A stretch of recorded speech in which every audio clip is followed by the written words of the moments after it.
চোখ হয়ে যেতে পারে তাদের সম্মানার্থে তার পরিবর্তে কি আমি তুমি তো পুলিশের সঙ্গে কথা বলছি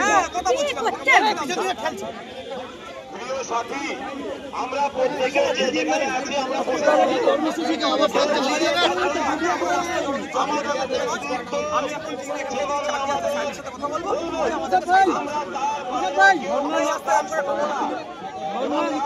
অবস্থান চালিয়ে যাবেন।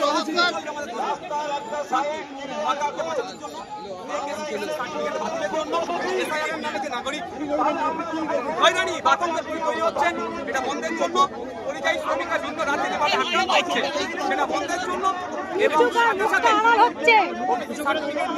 যেভাবে পিছিয়ে পড়ছে হিন্দু আর মুসলমানরা ক্ষতিগ্রস্ত হচ্ছে এর স্থায়ী সমাধানের জন্য জোরে খুশি হচ্ছে আমাকে আরো ভালো ভালো খবর দেখতে সাবস্ক্রাইব করুন বাংলা হান্টের ইউটিউব চ্যানেল। বাংলা হান্টের আরো খবর দেখতে নজর রাখুন। বাংলা খবর মানেই বাংলা হান্ট।